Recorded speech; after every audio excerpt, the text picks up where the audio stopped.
Hello again. So I'm Zhongfu from the Taiwan Dark Sky, and welcome to you all to this session about the regional story. So today we have three remarkable speakers who are each making a very unique impact in this field of the dark sky preservation in their regions. So I think their efforts spans from like the stargazing tourism to urban planning to public art and also education outreach. So truly highlighting the diversity of the approach to protecting the night sky. So in the beginning, we will begin with the Carol Redford. So she's the founder of the Astra Tourism of West Australia. So she's really trying to establish the Western Australia as a very premier stargazing destination. So she collaborate with the local government to build the stargazing trails, and that not only boosts the tourism, but also I think helps to protect the night sky for the future generation. So here we'll hear her stories shortly. And next we will hear from the Ziyan Song, and she's not only an artist and curator, but also an urban planner. So Ziyan's public artwork are very inspiring to call to action for protecting the dark sky protection. And her role in founding the Xiyong International Dark Sky Community has been pivotal for dark sky awareness in China.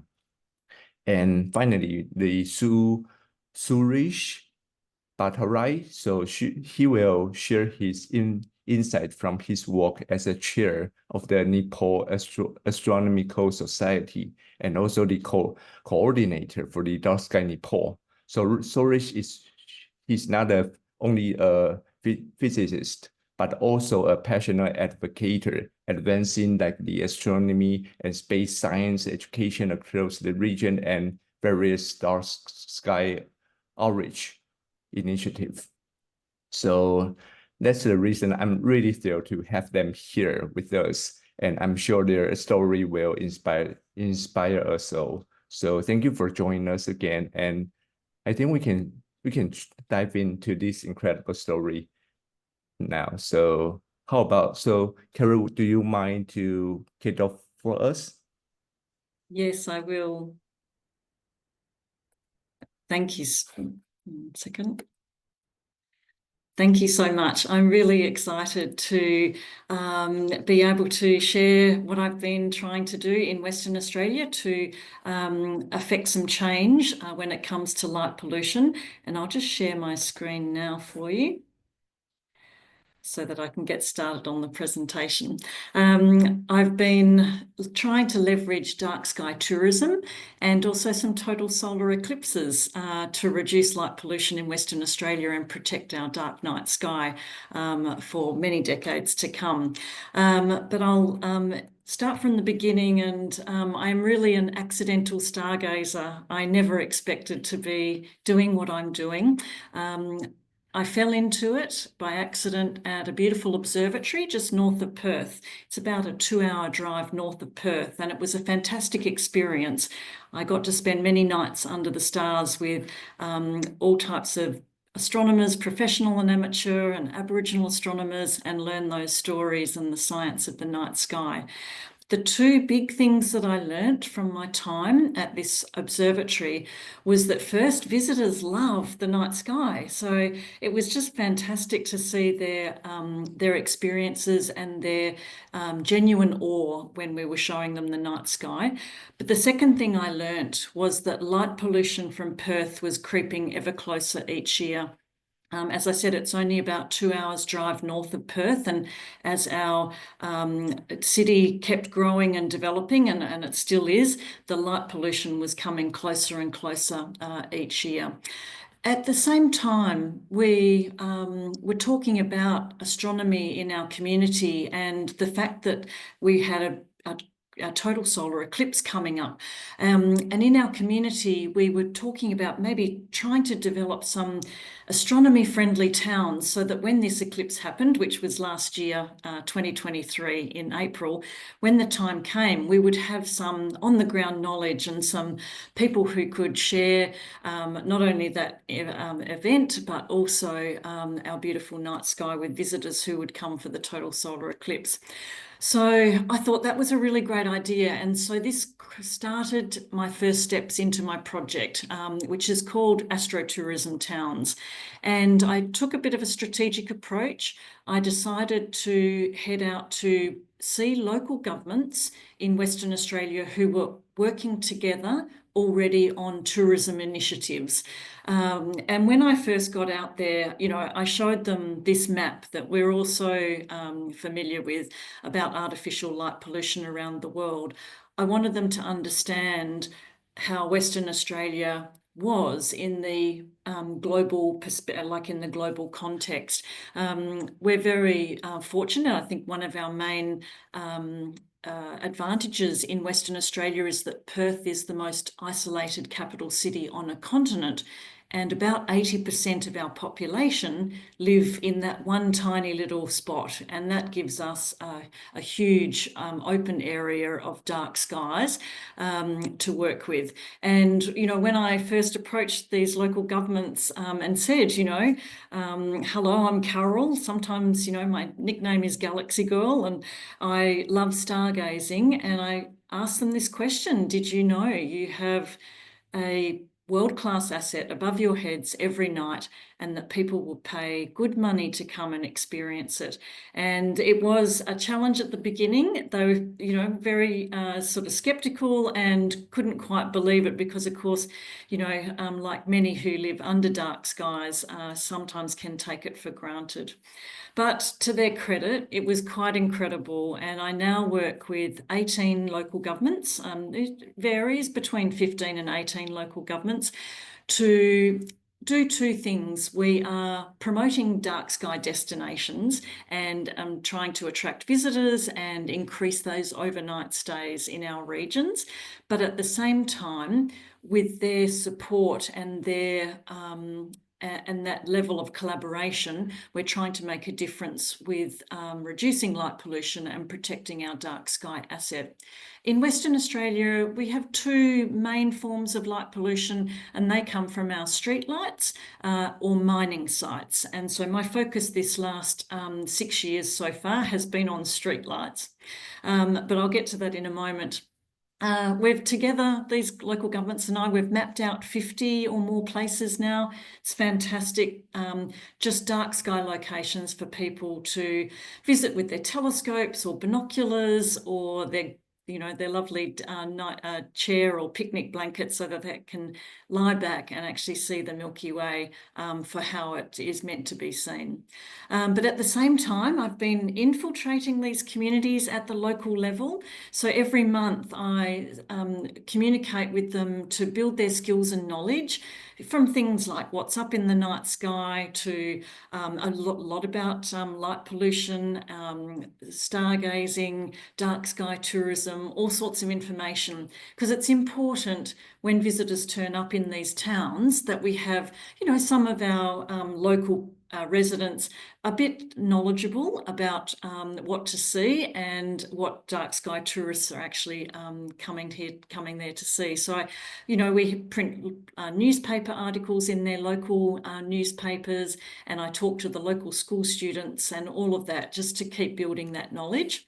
We've had several events, and that's been terrific. I've been able to talk to the community about, you know, what we're working towards with dark sky tourism and how we're working towards protecting that asset for the future. Because we don't have a lot of experiences, like a lot of these communities are very small, low populations, which is, you know, great for dark skies, but we don't have a lot of experiences for people. So this is one little thing we've been doing. We've been rolling out these planisphere signs. So it's an interactive tool, of course, where you can use this circle or star chart to find out what's up in the night sky on the night that you're there. And these have been fantastic. This is the one at one of our beautiful towns, Yealering, and people are starting to use those as they're observing spots. I've also been doing a couple of little projects on the side to bring to light Aboriginal astronomy. Of course, in Australia, we have such a rich, long cultural heritage of the night sky.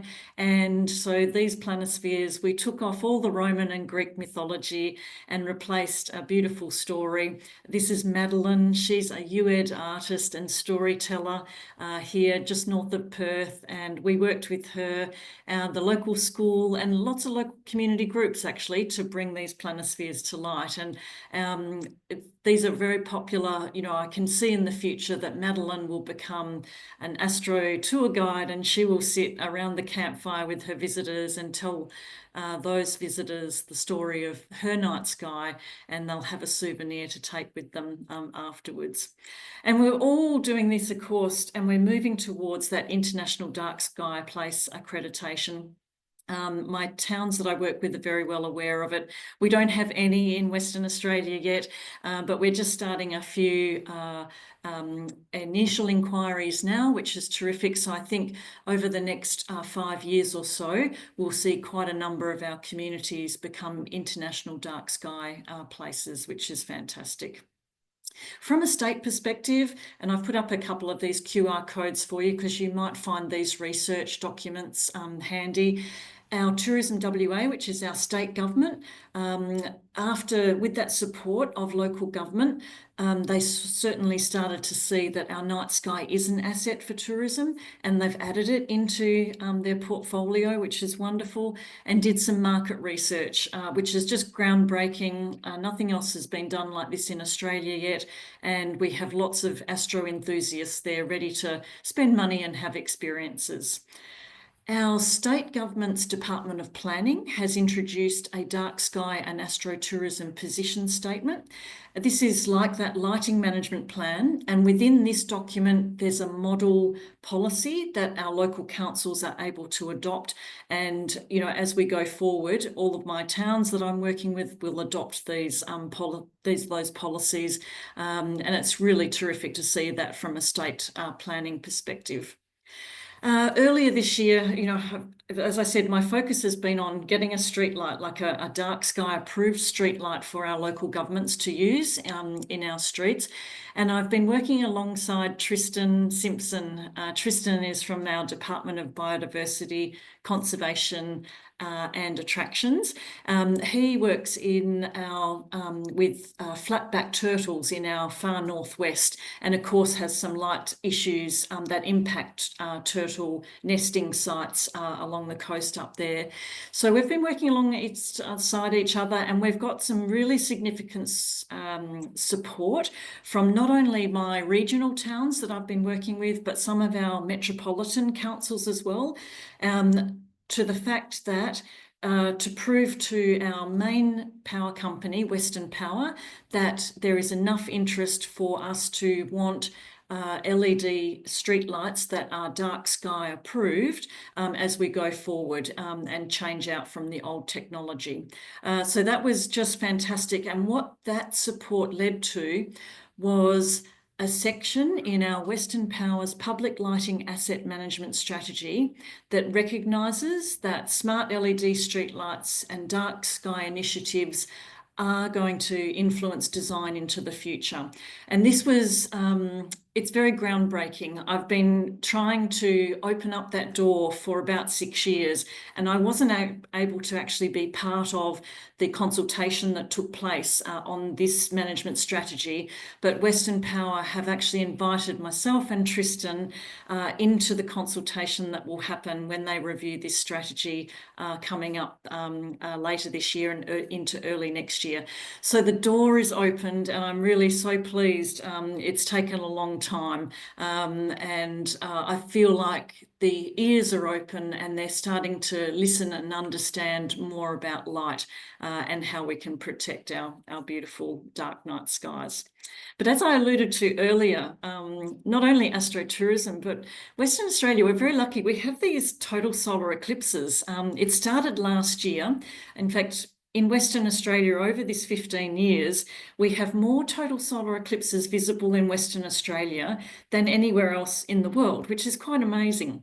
For those of you who don't quite know what a total solar eclipse is, this is the basic science of it. It's just when the moon moves across the face of the sun or the disk of the sun during the daytime. These happen through the daytime, and the moon casts a shadow onto Earth. So, and they're very highly sought after events. They're quite incredible. People travel to many corners of the globe to see total solar eclipses.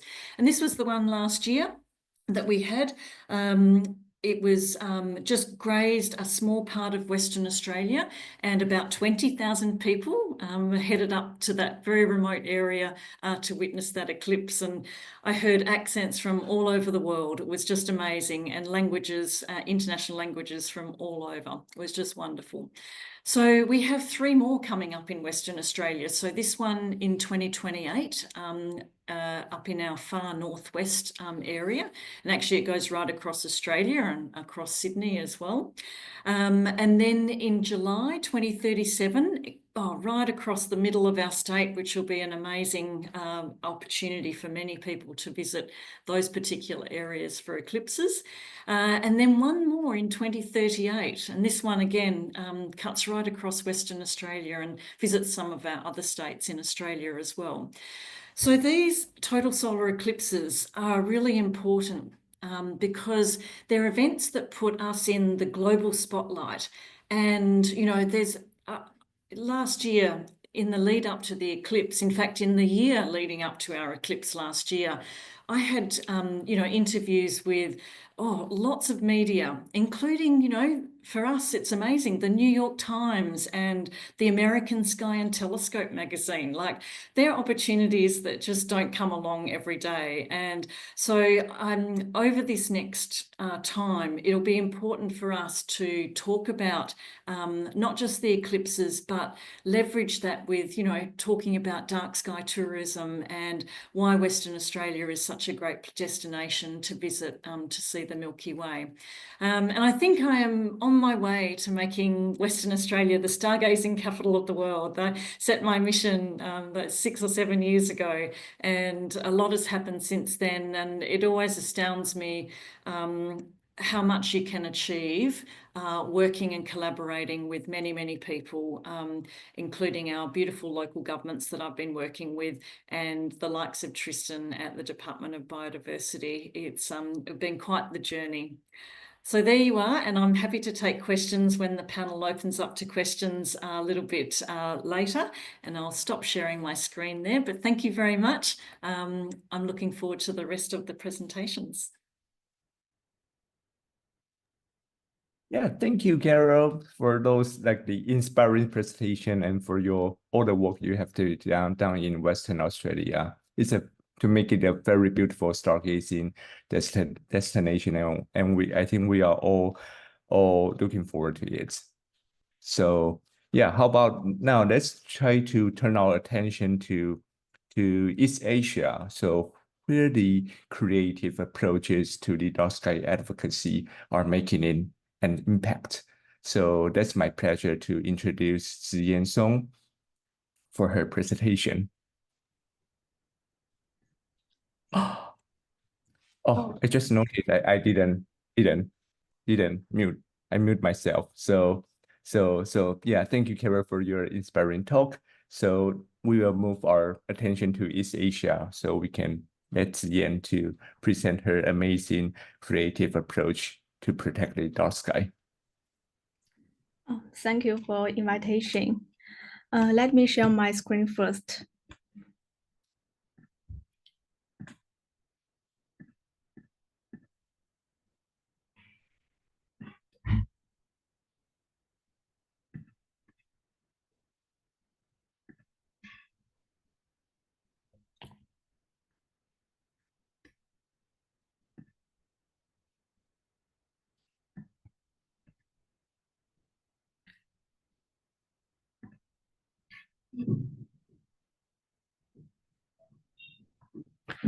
Hello everyone, I'm Song Ziyan, an urban planner specializing in lighting and also an artist.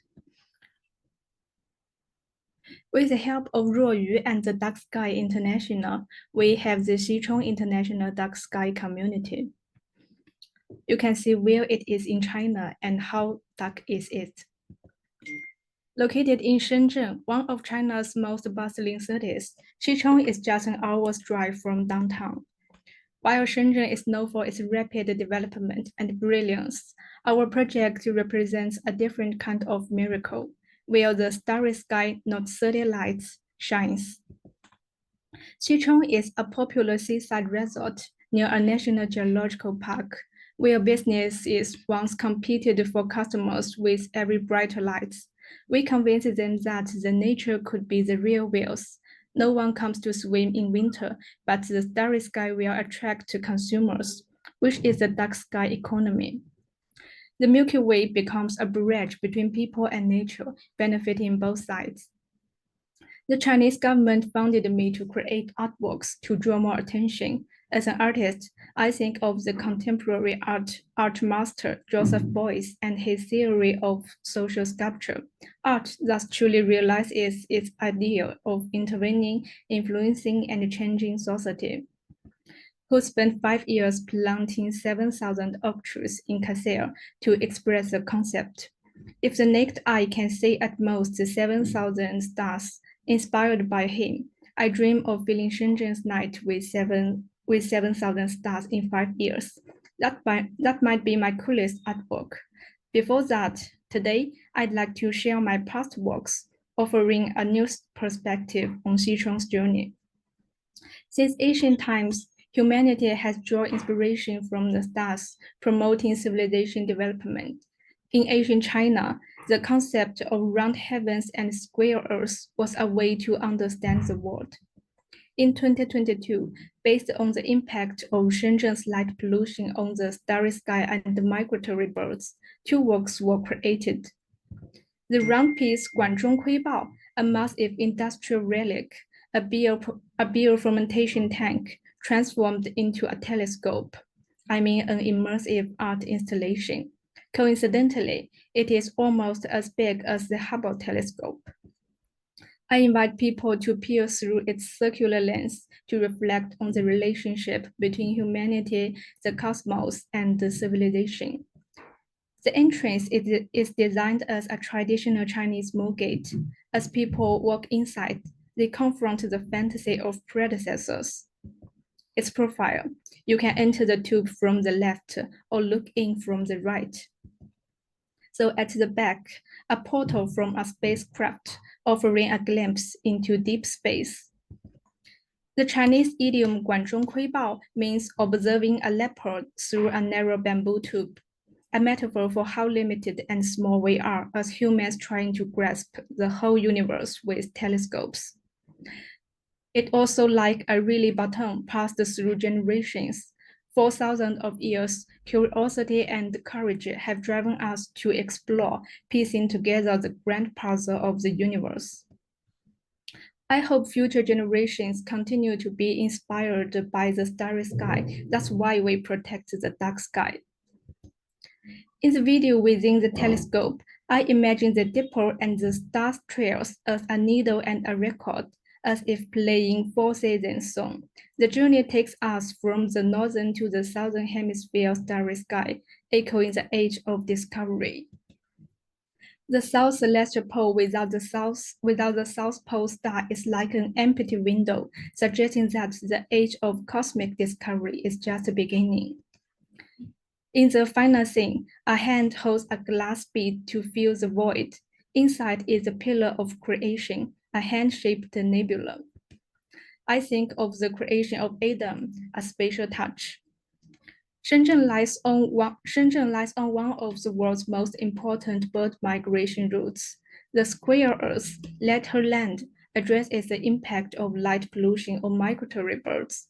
The artwork resembles a shattered architecture glass curtain wall or a meteor crater caused by birds colliding or falling. The real culprit is light pollution. During the day, the glass reflects the sky and sunlight, dazzles viewers, making them feel both experience. As night falls, the sculpture becomes transparent, fragile like crystal, while lights inside trace the bird migration, depicting their fear and confusion. Between the ancient round heavens and square earth, these two works combine to echo an old Chinese poem. Have seen the mighty universe, still I cherish the very little green plants. We can watch a video. Just give me some minutes.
Let's come back and continue. In 2023, I was invited by Glow Shenzhen, a large-scale international light art festival. I placed works in the downtown as well as in Xichong, aiming to bridge the gap between urban life and nature, and to advocate for protection, and to advocate for the protection of the dark sky and nocturnal creatures. In Xichong, my works are subtle, but in downtown, where light shows are inevitable, I turn it into my microphone to remind people of the beauty of the starry sky. Every night, tens of thousands of people made appointment to visit, and the 43 landmark buildings told them that the starlight in Xichong is more worth seeing. The number of visitors to Xichong doubled. In Chinese oracle bone inscriptions, are 3,000-year-old hieroglyphics, both lamplight and starlight were symbolized by the same character, Ding, reflecting the Eastern philosophy of harmonizing opposites. To the twin of little star, people witness an impossible gaze between the penguin and the North Star. The work I See You not only represents the miracle of Xichong, but also envisions a future where city and nature coexist in harmony. At the beach in Xichong, I continued my exploration of the dark sky and the living beings, this time focusing on turtles. Peace questions presented their plight. Turtles use starlight to navigate from the beach to the ocean, the homecoming road full of predators. Light pollution disorients them. That's how the turtles in Xichong disappeared. 3,000 years ago, Chinese ancestors covered astronomical character on Chelonian shells and used fire to create cracks. Their questions about the world are thus answered. So oracle bones with cracks is a kind of ice similar to radio telescope. Today, turtles have been wiped out by light pollution. If they could really ask questions of the heavens, their complaints about the firelight or cure fate would be as profound as the ancestors' inquiries about the universe.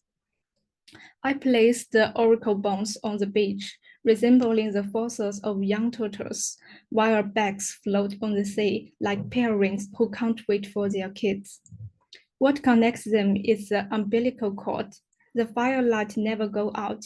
The hum continues. For some safety reasons, the back didn't float, but fossils on the sand looked ancient. At night, the heartbeat rekindles. I devised a spatial viewing method, use a phone's camera, which automatically adjusts brightness to reveal the full effect with minimal light. And a crazy idea crossed my mind, combining an abandoned radar with the oracle bones. Maybe through the oracle bone cracks, you can glimpse of sunset and the stars. Matter erodes, curiosity endures. Questions and whispers linger for thousands of years.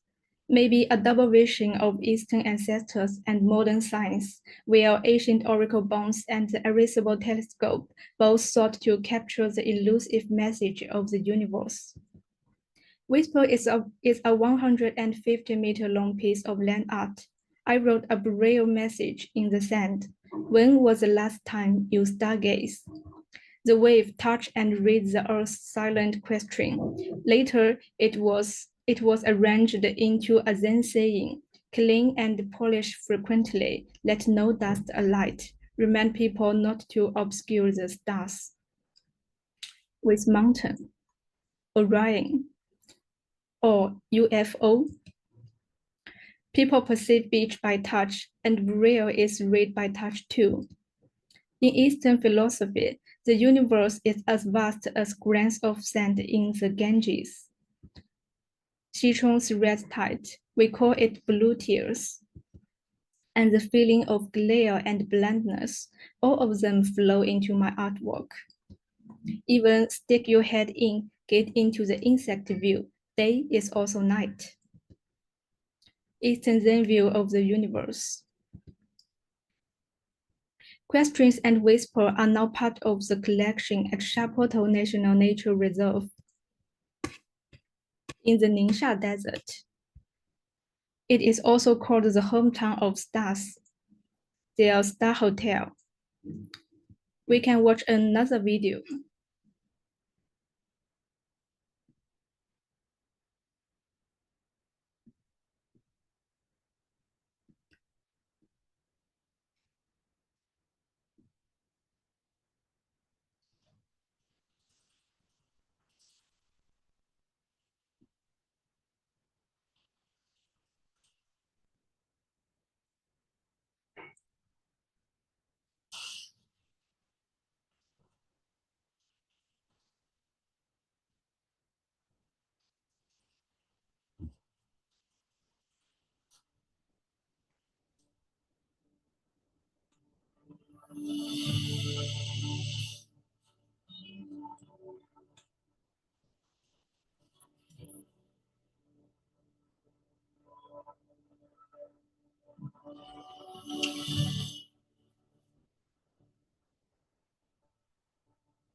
Let's continue. We are getting close to the end.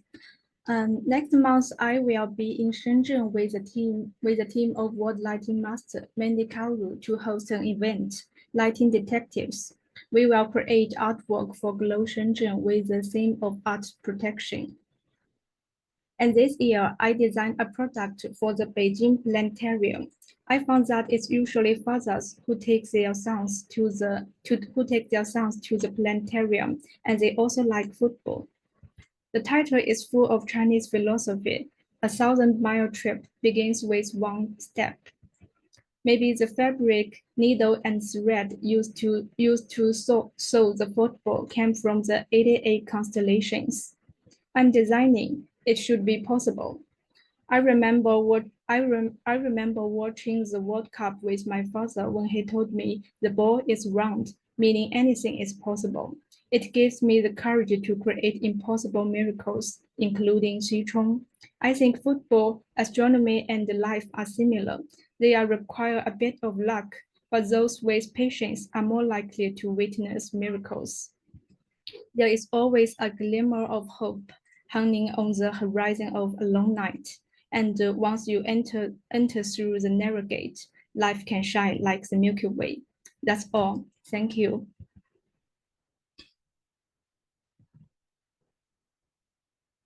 Yeah, thank you, Ziyan, for sharing those creative approach to protect the dark sky and also really making an impact. I think even and that is incredible way and really mind blowing. So, but I also know you have some background about the urban planning. Even we didn't touch it so too much in this session, but we can see how the art and urban planning can come together to protect our night sky together. So that's really fantastic. Okay, now, so that's next we will head to South Asia to learn more about the dark sky advocacy, the effort in the Nepal. So that's my honor to introduce Sarish Bhattarai. So. Thank you, John. I'm really honored to be here to share our story with the people who are joining today here. It's really exciting to see so many people joining from across the world, globe. Let me start my presentation. Okay, is it visible to everyone? Yeah, thank you. So hello, everyone. I am Suresh Bhattarai. I represent Nepal Astronomical Society, which is a group that we formed back in 2007 in Nepal. So today I'll be sharing about our efforts to restoring the nighttime environment and how we came to a realization of Dark Sky Nepal initiative recently.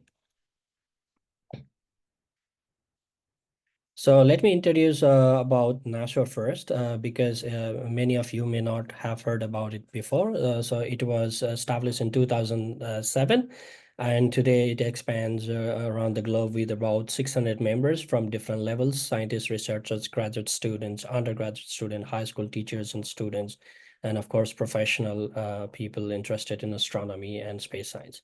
So currently we have 2 associate members at the International Astronomical Union representing Nepal Astronomical Society.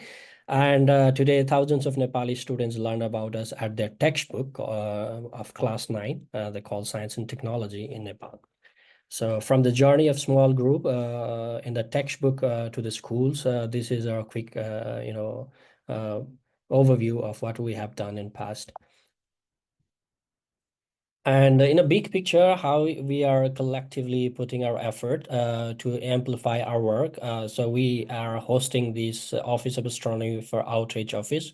We call National Outreach Coordinators Team, and also IAU Office for Astronomy for Education, National Astronomy Education Coordinators Group, and World Specific Nepal and Space App Challenge, Nepal. We call it Nepal because we host about 7 locations, each in one in each province.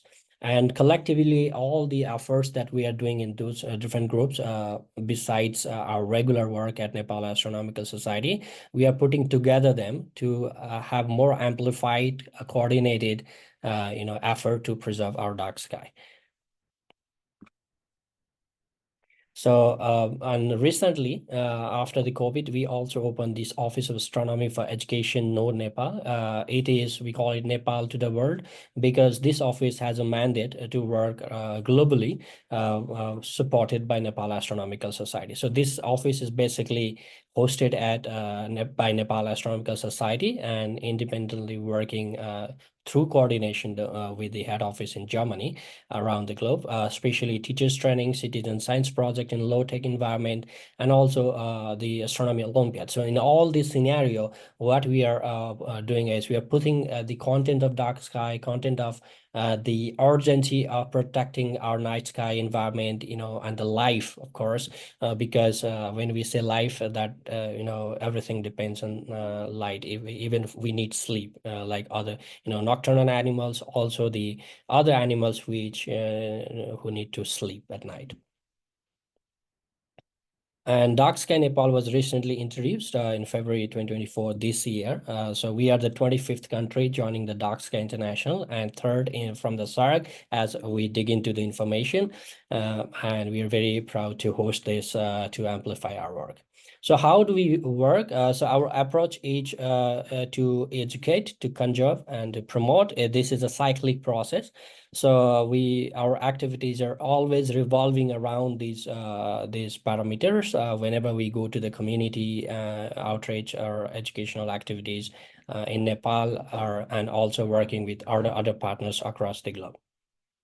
And this is something that I find really interesting, because we were saying this to the Ayushan office as soon as we got established, and we knew that they are also to protect the conservation of the nature. And then we thought maybe we can introduce light pollutions and work in a deeper way, protecting the animals in Nepal, and also nighttime sky. But it was not that heard before. But when we saw this report coming out, it is the testament for us to tell people that, look, what we have been advocating for years, that now it justified this a global report. So that's why we added this. And one of the ideas that we are advocating for light pollutions and preserving night sky. It's also adding one more values to our tourism product, calling astrotourism, so that people can come and enjoy the night sky here. And these are some of the skies that we capture. So you see the meteors. This is from the Geminids from near Pokhara. You can see it is a composite image, of course, and we have such skies around Nepal. This is taken by Manish Adwa, my colleague at NASO, who also is a deputy manager at the OAE Nepal. And this is another sky from Patale. Patale is in the Pokhara is in western side of Kathmandu, and Patale is in eastern side in the Koshi province. And the sky, it's a very short exposure, and you can see the Milky Way band very nicely. So the sky is quite good, and we are working with the community to preserve, so that they don't deteriorate the sky. And this is the project we worked with the Social Development Ministry last year, and we are continuing this project this year as well, probably another location. But our approach is to go with the community and work and empower them, so that we don't have to, give feedback and support every time we want them to be self-sufficient to preserve the night sky. And this is another, photos. You can see the light pollutions are coming, but still you can see the star trails. Looking at the exposures, the composite, it's not very bad. So we do have very night sky, beautiful night sky, which if you visit can enjoy in Nepal. This is another pictures from Pokhara. You can see the meteors streak there, and also we try to connect with the people's livelihood with the sky. There's the rice farm, people just cultivate it, and there's a meteor going through going behind the hill. And this is another picture. So you can see the mountains and stars here. These all pictures are taken by Manish Adwa at my office. And this is why, we want to promote dark sky and campaign against light pollution and promote astrotourism, especially to add more values to communities for their socioeconomic, development. So you see, this is the left side is in India. You see Delhi and other areas, and the Bhutan is there. The China, Tibet is there, and still we have a lot of place that doesn't have light pollution. Of course, this is the not the recent one. There might be some new cities coming up, and light pollutions are there, but some of the pictures, even we travel like about 30 kilometers from Kathmandu, we still get, you know, very night sky. So you can assume that if you travel across, especially the upper part of the Nepal, the hills and mountains, you will get that view. And for everyone, you know, we really want to work together. We believe in collaboration. That's how we came today at this point from 2007. Initially, when we started as a group of students, university students, just graduated from undergraduate degree, you know, happened to be, you know, gate crashing to the teachers training organized by a government of Nepal, Ministry of Education. We came in such a long journey. So that's why I strongly believe the events like this to connect with people, share ideas, know from each other, learn from each other, and, you know, achieve our common goal. So I would be very happy to connect with you all. You can scan this code to know more about Nepal Astronomical Society and its activities, so that you can get connected with us. And we are very happy to collaborate with you all to preserve our night sky and life associated with it. So not only humans, but there are also other lives. So we want to preserve it for our future generations, so they can enjoy. Okay, they can see, oh, night sky, these are the stars. So we don't want our kids to know there's no stars in the sky. You know, I was in Delhi a long time back in 2008. At that time, I could only see Jupiter, hardly, it was super bright, and moon. Rest I couldn't see. So we want to preserve, we want to prevent such you know, urbanizations in Nepal, and especially through our community and rural empowerment community, working with communities and helping them to be self-sufficient to preserve their night sky. That way, I think we don't have to put much efforts in the future, so they will be working from there on. Thank you so much. Thank you, Suresh. So yeah, I think that the map, the sky, the light pollution map in Nepal, I think that I can see how the dark sky are against the light pollution, against to perhaps the some emerging lighting pollution. Yeah. So, but thank you again, and sharing your impactful work in Nepal and your commitment to the dark sky preservation. So it's like the big thanks to all of the three speakers, the Carol, Ziyan, and Suresh, for their inspiring stories and for their contribution in their regions. So I think now let's start to open the floor to all the questions. So if anyone has a question for our panelists, feel free to speak out, or you need to submit it's in the QA section at the bottom of your screen, and then we are excited to hear your thought and dive into the further discussion. So let me see. Okay, here's one for Carol first. So first of all, you are doing a great work, and I was wondering, how do you deal with the changes in the governments, since each government has a different perspective on something, are not aware of the harm of the light pollution. So that's a question from Hideo. Yeah, that's a great question. Look, and it's even changes in our state government and local government. Even when a CEO or even an officer changes at local government level, it's just another layer of education process that you have to go through. I try and touch base with numerous representatives in local government, or in one particular local government, so that if one does leave or something changes, I have that opportunity to still have somebody there who understands and who's able to help advocate. In a broader sense, for our state government, I haven't really I've been keeping them informed more than anything else, just growing their awareness of it, I guess. But it's a really hard process of re-education, and you just have to go through that every time, that a staff member or someone in government changes. It's just re-education. Yeah, I think it could be the follow-up question. So that's just my curious about, can you share any like the strategy that has been, I think, particular, you think you're successful in engaging the local government to support the Dark Sky Initiative in Australia? Yes, it's a lot of legwork. But very strategic. I made sure I talked to local governments who were already interested in tourism to start with.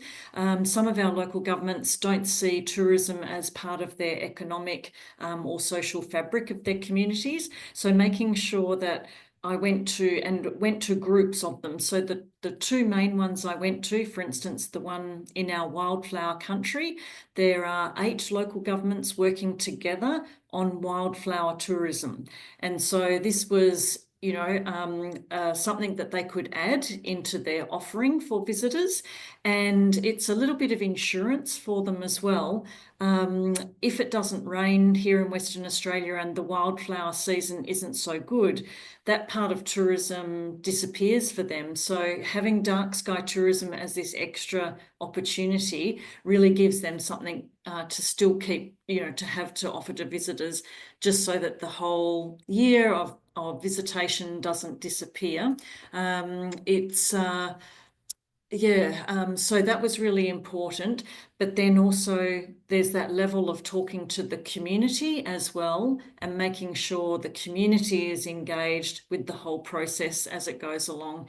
And that's what, applying for International Dark Sky accreditation, that's going to be fantastic, because it really brings in more advocates at that local level. But at least there's that understanding to start with in what we're trying to do, and then building on from there. Good follow-up question.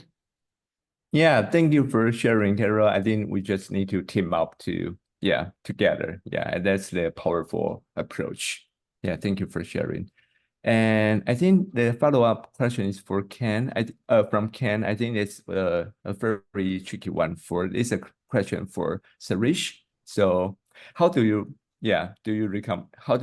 this kind of balance of between the development and also the protecting the night sky in Nepal?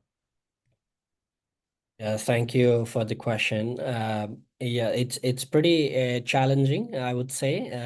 So I think it's a follow-up question. Is it related with the re-educating with the state or government, or to the balancing between development and protecting the night sky? So I would take the first one, that, so protecting the night sky and developments, we need a balance there. And for that, we need to educate.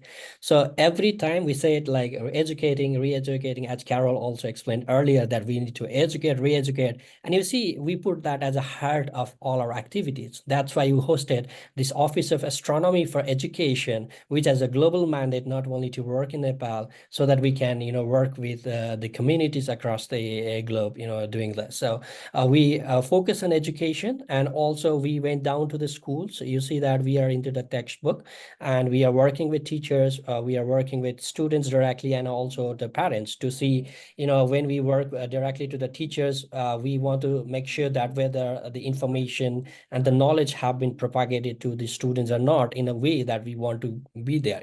Sometimes it takes, decades, sometimes it amplified, and we also need to make sure that it goes in, if it gets amplified in the right way that we wanted to meet our goals.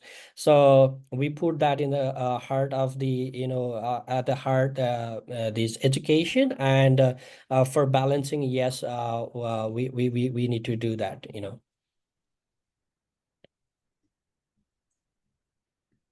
Yeah, I think there's also another follow-up, like I think one audience from Niraj, he's asking like how's everything's go, the process over there in Nepal.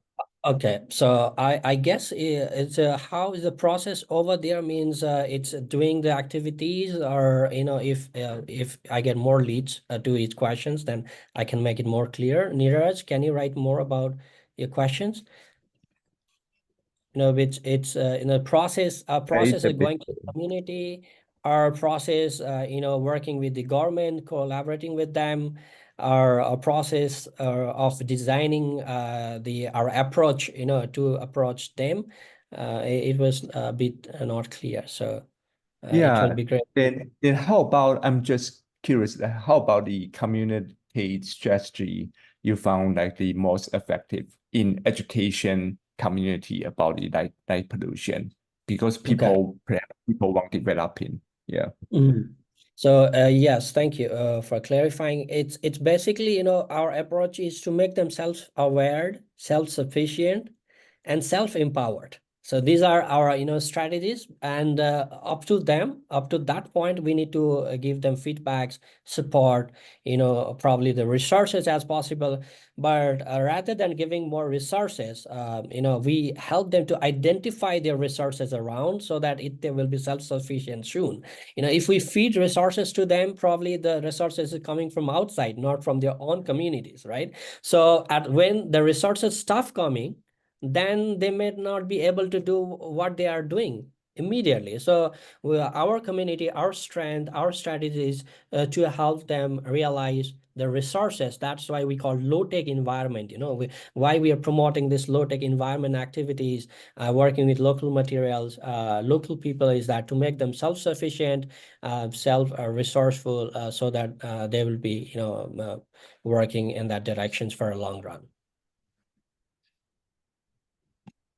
Yeah, cool. That's really cool. Thank you for sharing. And I think also a bunch of questions for Ziyan. And so like people are mentioning what opportunity do you see to expand the light pollution work out, like all the work you have done in Xicheng to the region and even to the nation. I think that's the hardest one.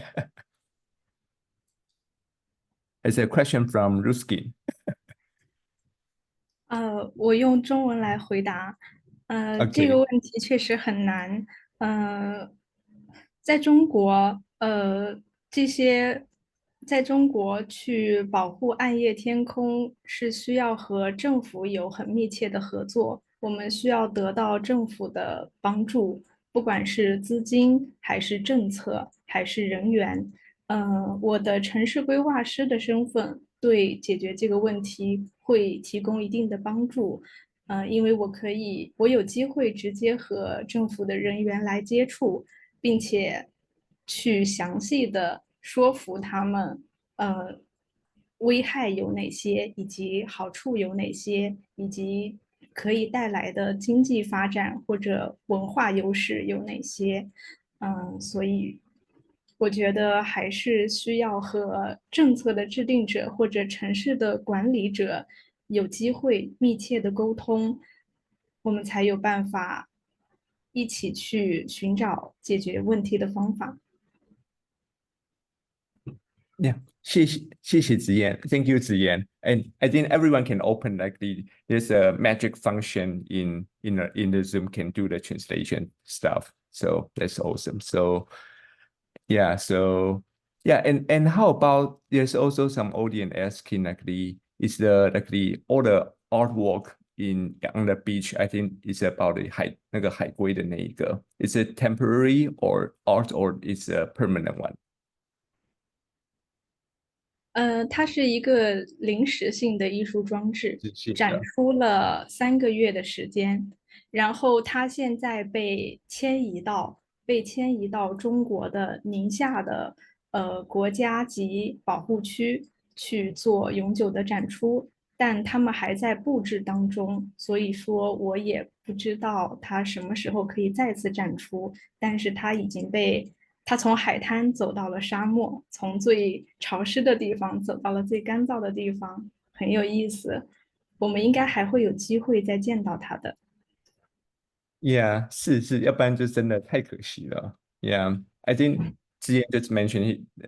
Yeah, I think you guys can use the translation. And I think there's also like I think you got lots of followers after these sessions, and some people are asking you for any Instagram or Facebook for your work. So please feel free to share it with us, any social media link in the comment.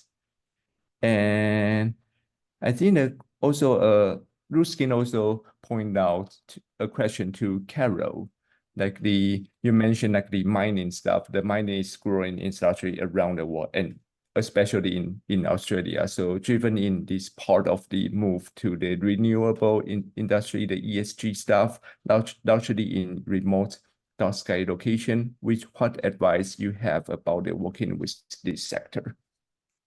Yes, as I said in my presentation, my main focus has been trying to get us a street light to start with. But now that I've made some headway there, my focus will turn to our mining sector. And you can certainly see it. Some communities are a lot worse than others. I was out in our Goldfield region recently, and when you stand on a high point, you can look around the horizon and just see many, many domes of light. So our mining is 24/7, and it puts light up every which way, up into the sky, every way. So I've had a couple of opportunities to start engaging with the mining sector. I had a great opportunity at a conference a couple of years ago, and the overwhelming response was that they hadn't actually even thought about the impact of light at night and what they were causing. But I explained to them that this is a really big environmental checkbox that they can mark off, and it's a big opportunity for them, I think, to showcase what they can do. And really, to start with, it will be as basic as shielding. But what I plan to do is work with my local governments who are impacted by mining sites and try and work my way into the companies from that perspective, because the mines have that social and environmental tie to be good corporate citizens. I think that working through their relationships that they already have with the local government will be a good way to open those conversations up. And that's what I'll plan to do over the coming years. Yeah, I think that sounds really promising, and yeah, it's a really nice direction.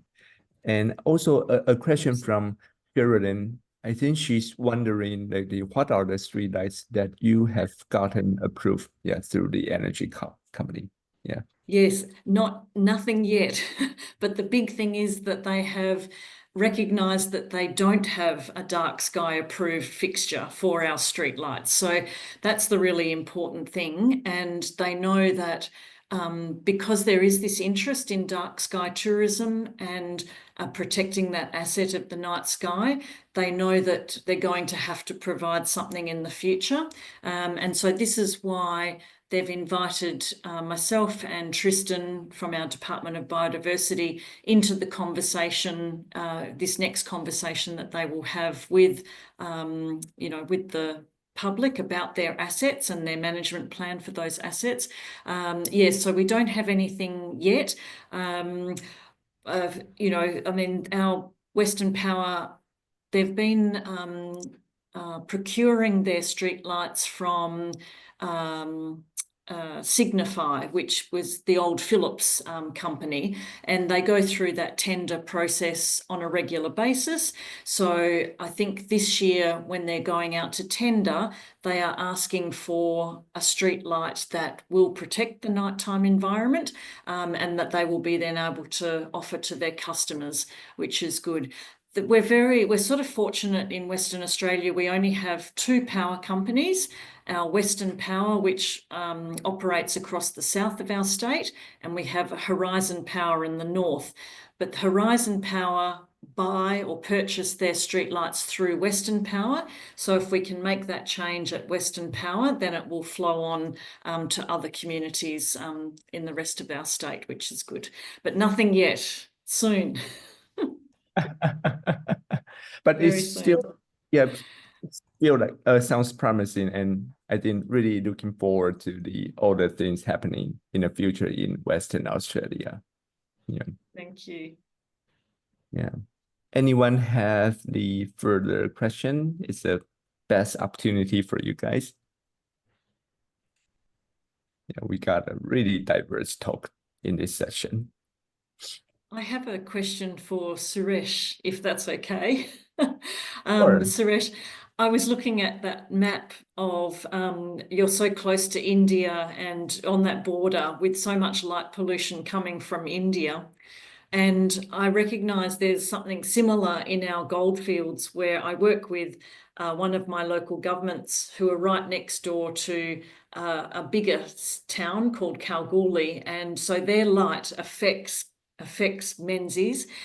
And I don't know, is there ways that you can work with dark sky advocates in India, or like it's interesting to see how you could perhaps try and make those influences on that border somehow in a different country. But have you thought about that before? Yeah, definitely. Because we were saying this even for promotion of the astrotourism since we started, and some of the ideas during course of time have been implemented in their dark sky locations. So I don't think we can influence directly, but the best way to influence people around and adapt the way that we do things here is to give them examples, the good examples. So our primary effort and the strategy is to convince our government. We have 3 tiers of government now. We have the federal government, we have a provincial government, and we have local government. So we are working with all 3 tiers of government, and we are seeking with whom our efforts will be most effective. Sometimes because it's when we call it dark sky and the environment comes under the domain of federal government. So we cannot avoid working with them, but at the same time, the stakeholders will be at the local level. So we are just creating a synergy of working with all 3 tiers of government and set up an examples which maybe people around can follow, if they want to. And the way that, the first thing is we also don't have this light pollution or dark sky friendly fixtures for the street light. In fact, we don't have many street lights even in the city. So that's a good point. But there are also people are putting lights unnecessarily on the poles and trees, affecting the life of birds. And also I basically go to the media, do advocating about this, and people are taking off. There are more advocates, protecting for birds and environment. It's kind of, cross-cutting areas for us. So I do it for astronomy, but at the same time, I connect it to the livelihood, and people who are working in the respective field, they go and they work for their advocacies, So that's how we are looking for a collective effort. So to summarize this, so I would say we would more focus on Nepal's affairs and try to create more success stories which can be implemented, adopted by our neighboring countries. Yes, it sounds very similar in Western Australia. I thought, right, I'm going to start out in the regional towns and then slowly make my influence back into the city, so of Perth, which, will happen. Yeah, it's very good. Thanks, Suresh. Yeah, for example, maybe I would like to add this because our office headquarters is in Bagmati Pradesh. It's a central, before it used to be central region. But we are collaborating with such projects with the Kosi province, in the eastern part. And we have signed an agreement with Pokhara Metropolitan City last year about doing some collaborative work, which is in Gandaki province, which is famous for lakes and mountains in Pokhara.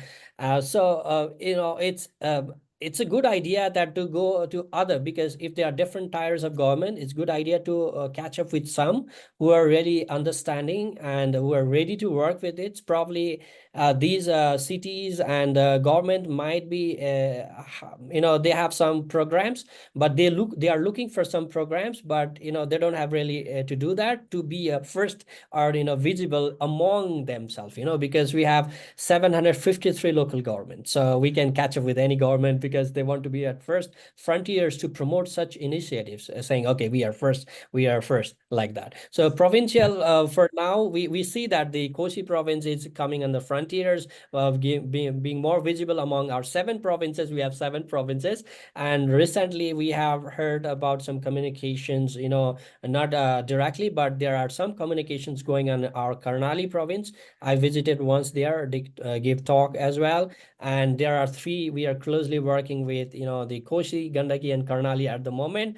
And Madhes, there's one in the southern, they are also want to collaborate with us. So it's friendly competitions. We need to create a friendly competitions among themselves so that they can start exploring their resources and trying to be, trying to move forward. Yeah, thank you.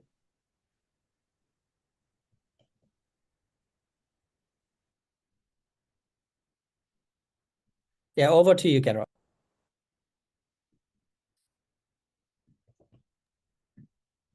Yeah, no, if there's any other questions that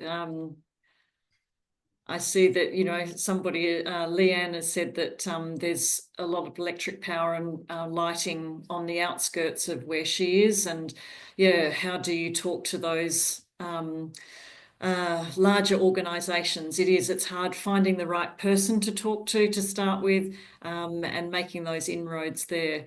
But yes, it's that groundwork that's so important at the local level, I think, and then it amplifies the voice as you start to then talk to state or national government, then, or bigger companies and bigger organisations. You have a groundswell of support that you take with you, and I think that empowers you a lot more.